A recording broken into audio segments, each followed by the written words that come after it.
நேயர்கள் அனைவருக்கும் வணக்கம். ஸோ இது சூப்பர் சாட் கொஸ்டின் அண்ட் ஆன்சருங்க. நம்ம வந்து லைவ் பண்ணல, இருந்தாலும் நம்ம கொஸ்டின் அண்ட் கேள்வி பதில் செக்ஷன் ஒன்று போட்டிருந்தோம்.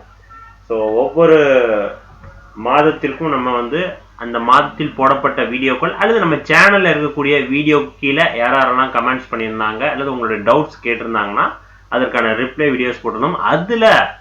அதில் நம்ம லைவ் பண்ணியிருந்தோம். ஸோ அதில் ஒருத்தர் சூப்பர் சாட் பண்ணியிருந்தார். ஸோ ஆக மொத்தம் சூப்பர் சாட்கான ப்ரெடிக்ஷன்ஸ் சொல்லலாம். ஸோ அது எந்த நேரத்தில் நீங்கள் பண்ணினீங்கிறதுக்கு தான் சொன்னேன். ஸோ அப்படி ஒரு நேயர் பண்ணியிருந்தாரு. அவருக்கான ஆன்சர் செக்ஷன் தான். அது என்ன கேள்வி அப்படிங்கிறத பார்த்துடலாம். ரமேஷ்குமார் அப்படிங்கிறவர் தான் பண்ணியிருந்தாருங்க. சரிங்களா? டிசம்பர் 6ஆம் தேதி நம்ம ஒரு கேள்வி பதில் செக்ஷன் வச்சிருந்தோம், லைவ் பண்ணியிருந்தோம். அதில் ஒரு கேள்வி கேட்டிருந்தாரு, அமௌண்ட் பே பண்ணிட்டு. ரமேஷ்குமார் அவருடைய டீடைல்ஸ் 24/3/92 3:54 சரிங்களா? ஸோ திண்டுக்கல், இதுதான் டீடைல்ஸ். அவர் கேள்வி என்னன்னா, திருமணம் எப்ப, இதுதான் கேள்வி. அதுக்கு என்னென்ன கேள்வி கேட்டுருக்காருப்பாங்க, அந்த டீடைல்ஸ் படிக்கிறேன். அப்பதான் இந்த ஜாதகம் எந்த அளவுக்கு வேல்யூபிளா இல்லையாங்கிறது உங்களுக்கு தெரியும். 2ஆம் அதிபதி நீச்சம் அண்ட் வக்ரம், 12ஆம் அதிபதி 4ல் நீச்சம், 7ஆம் அதிபதி 6ல் போய் 7க்கு 12ல் போய் 6ல் மறைவு, 7ஆம் இடத்தில் சுக்கிரன் செவ்வாய் உட்கார்ந்துருக்கார், 7க்கு திரிகோணத்துல கேது உட்கார்ந்துருக்கு, குரு வக்ரமாய் நிக்குது, 5ஆம் இடத்துல ராகு உட்கார்ந்து இருக்குது. இவ்வளோ நிலைகள் நீங்க படிச்சதுக்குள்ள ஏதாவது பாசிட்டிவா இருந்துச்சா? அப்படி மாதிரி தெரியல. ஓகேவா? இவ்வளவு இருந்துட்டு இவருடைய கேள்வி, திருமணம் நடக்க வாய்ப்புள்ளதா அப்படிங்கிற கேள்வி கேட்டிருக்கார். ஓகேவா? ஸோ ஜாதகம் பாருங்க, ஸ்கிரீன்ல வருது. இதுதான் அந்த ஜாதகம். இவர் கேட்ட கேள்விக்கான ஜாதகம் இதுதான். 24/3/92 24/3/92 3:54 PM. ஸோ ஜாதகம் இதான். ஓகேவா? சிம்ம லக்னம். அவர் கேட்ட கேள்வி என்ன? திருமணம் எப்போது? 2ஆம் அதிபதி எங்க? 2ஆம் அதிபதி நீச்சம் எங்க? 8ஆம் இடத்துல நீச்சம் அண்ட் வக்ரம். அப்ப என்ன அர்த்தம்? 2ஆம் பாவக அதிபதி பலமா நிற்கிறார், நீச்சபங்க ராஜயோகம் ஆகுது. சரிங்களா? ஸோ 2ஆம் பாவக அதிபதி பலமா நிற்கிறார். அண்ட் தென் குருவோட வீட்டில் உட்காந்து நிற்குது. பொதுவாக குருவோட வீட்டில் இருக்கக்கூடிய கிரகங்கள் எல்லாமே ஓரளவுக்கு பலம் வாய்ந்ததாக இருக்கும். அதாவது கெடுதல் செய்யலனா கூட சரி, நன்மை செய்யலனா கூட கெடுதல் செய்யாம இருக்கும். இதுதான் குருவினுடைய வீட்டில் இருக்கக்கூடிய கிரகத்தினுடைய பலன். ஸோ அப்படி பார்க்கும்போது 2ஆம் பாவகாதிபதி 8ல் போய் மறைஞ்சிருச்சு, எடுத்துக்க வேணாம். 2ஆம் பாவகத்தை பார்க்குது அப்படின்னு எடுத்துங்க.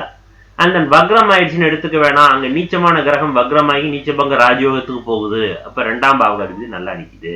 ஓகே, அடுத்தது 7ஆம் பாவகாதிபதி 7க்கு 12ல் போய் மறைஞ்சிருச்சு சார். 7ஆம் பாவகாதிபதி யாரு? சனி. அவர் பலமா நிக்கிறாரா? இருக்கிறார்.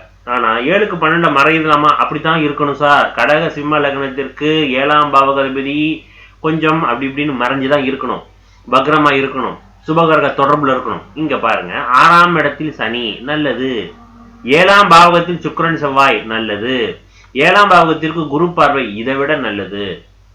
ஸோ ஆக மொத்தம் உங்களுக்கு 7ஆம் பாவகம் சூப்பரா இருக்குன்னு அர்த்தம். சரிங்களா? அடுத்தது 12ஆம் பாவகாதிபதி 4ல் நீச்சம் சார், சந்திரனை சொல்றார். 12ஆம் பாவகாதிபதி யாரு? சந்திரன். அவர் 4ல் நீச்சமாகிறார். தேய்பிரை சந்திரனா இருந்தாலும் ஒளி பொருந்திய சந்திரன். அண்ட் தென் 4ஆம் இடத்தில் சந்திரன் திக்பலம்.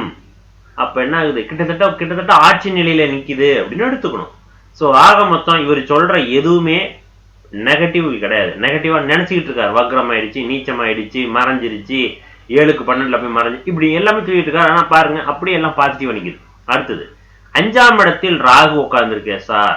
5ஆம் இடத்த ராகு தான் சார் உட்கார்ந்துருக்கு. அண்ட் குருவினுடைய பார்வையும் அங்க நெத்தியில் அடிச்ச மாதிரி பாக்குது. நான் பாருங்க, ராகு 11 டிகிரி, குரு 12 டிகிரி. ஸோ குரு வக்ரம் ஆயிடுச்சுன்னு எடுத்துக்கூடாது. குரு வக்ரம் ஆனாலும் நட்பு வீட்டில் இருக்கும் பொழுது அதனுடைய பலம் தான். அந்த சந்திரனுடைய கேந்திரத்தில் குரு உட்கார்ந்து நிற்கிறார். புரிஞ்சுக்கிட்டீங்களா? இந்த சந்திரன் ஒளி பொருந்திய சந்திரன், கிட்டத்தட்ட ஆட்சி நிலையில நிக்குது. சந்திரனுடைய கேந்திரத்துல குரு உட்கார்ந்துருக்கார். சந்திரனுடைய கேந்திரத்துல 7ஆம் பாவகம் இருக்குது. இப்படி எடுத்துங்க, ஜாதகம் பளிச்சுன்னு ஆயிடும். ஓகேவா? ரைட். இப்ப திருமண காலகட்டமா, இதுதான் இவருடைய கேள்வி. ஸோ இப்ப பாருங்க, இப்ப இவருடைய ஜாதகத்திற்கு இப்ப நடக்கிற திசை அப்படின்னு பாத்தீங்கன்னா சுக்கிர திசை தான் போகுது. சுக்கிர திசையில சனி புத்தி போகுது. ஓகேவா? சுக்கிர திசையில் சனி புத்தி.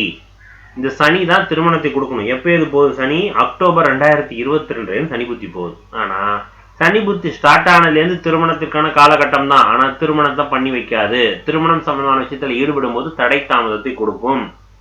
இன்னைய காலகட்டம் 2023 சனிப்பெயர்ச்சி ஆஸ்பர் திருக்கணித பஞ்சாங்கப்படி உங்களுக்கு ஜனவரி மாதம் 20ஆம் தேதியே டிரான்சிட் ஆயிடுச்சு. சோ ஆக 7ஆம் பாவகத்திற்கு சனி வந்து சனியினுடைய தசாபுத்தி போகும்போது கண்டிப்பாக திருமணத்தை நடத்தி வைக்கும். புரிஞ்சுக்கிட்டீங்களா? ஆனா இந்த இடத்துல செவ்வாய் இருக்கார், குரு நிற்கிறார், சுக்கிரன் இருக்கார். இவ்வளவு விஷயங்கள் சேரும் பொழுது சனி கெடுதலை செய்ய விடாமல் நன்மை செய்வதற்கு முற்படுவார். ஸோ இதுக்கப்புறம் உங்களுக்கு நல்ல டைம் நல்லா இருக்கு சார், ஓகேவா, பயப்படாதீங்க. உங்களுக்கு பக்கத்துல தான் வரன் இருக்குது, உங்களுக்கு பிடிச்ச மாதிரி தான் வரன் வரும், கவலைப்படாதீங்க, பதட்டம் வேண்டாம். நடக்கிறது சனி புத்தி 2025 வரைக்கும் இருக்குது. ஸோ அதனால கன்ஃபார்மா இன்னைய காலகட்டம் தான். அதுல இப்ப சனி புத்தியில சுக்கிரனுடைய அந்தரம் போயிட்டு இருக்கு சார். ஸோ அதனால இன்னைய காலகட்டமும் திருமணத்திற்கான காலகட்டம் தான். நீங்க நினைச்ச மாதிரி பயம் அப்படிங்கிறது எதுவும் வேண்டாம், ஒன்றும் இல்லை. சரிங்களா? 2ஆம் பாவகாதிபதி புதன் நீச்ச வக்ரம், பயப்பட வேணாம், பலமா நிக்குது. 7ஆம் பாவது 7க்கு 12ல மறைஞ்சு நிக்குதா, மறைஞ்சாலும் ஆட்சியா நிக்குது, இப்படிதான் இருக்கணும். 5ஆம் பாவகத்துல ராகு உட்கார்ந்து இருக்கார், குழந்தை பாக்கியம் இல்ல, குரு பலமா நிக்கிறார். குரு பலமா நிக்கிறாரா முதல்ல? ஆமா, நட்பு வீட்டுல வக்ரமானாலும் பரவாயில்ல. சந்திரனுடைய கேந்திரத்துல குரு உட்கார்ந்து நிக்குது, குரு பார்த்த ராகு. ஸோ இப்படிதான் செயின் லிங்கா தான் நீங்க பலனை எடுத்துட்டு போகணும். ஸோ நீங்க சொன்ன நெகட்டிவ் எல்லாமே பாசிட்டிவா தான் இருக்குது, பயப்பட வேணாம். இதுதான் திருமணத்துக்கான காலகட்டம், கன்ஃபார்மா திருமணம் நடக்கும். சரிங்களா? ரைட். ஸோ நீங்க கேட்ட கேள்விக்கான ஆன்சர் டீட்டெயிலாக உங்களுக்கு சொல்லியாச்சுங்களா? எனிவே நன்றி. ஸோ இது போன்ற ஜாதகத்திற்கான பலனை நீங்களும் ஃப்ரீயா கேட்டு தெரிஞ்சுக்கணும் அப்படின்னா ஒன்று தான், நம்ம சேனலை ஃபாலோ பண்ணிக்கங்க, சப்ஸ்கிரைப் பண்ணிட்டு ஒவ்வொரு வாரமும் சனிக்கிழமை இரவு 7 மணிக்கு நம்ம இந்த ப்ரோக்ராம் கண்டக்ட் பண்ணிட்டு இருக்கோம், ஃப்ரீ ப்ரெடிக்ஷன்ஸ்க்கான ப்ரோக்ராமு. அது இல்லாம உங்களுக்கான அந்த டயத்திலேயே உங்களுக்கு சூப்பர் சாட்ஸ்ல பண்றவங்களுக்கும் நம்ம ஆன்சர் திருப்பி பண்ணிக்கிட்டு இருக்கிறோம். ஸோ நீங்க ஃப்ரீயா பார்க்கணும் அப்படின்னா சனிக்கிழமை இரவு 7 மணிக்கு நம்ம ஃப்ரீ ப்ரெடிக்ஷன்ஸ் பண்றோம். அதுல சேட்டிங்ல வந்து கமெண்ட் டெக்ஸ்ட் பண்ணுங்க, பார்த்து உங்களுக்கு ஆன்சர் பண்ணுறேன். சரிங்களா? எனிவே ஸோ அடுத்த வீடியோவில் இதே போன்ற ஒரு வீடியோவில் சந்திக்கலாம். நன்றி, வணக்கம்.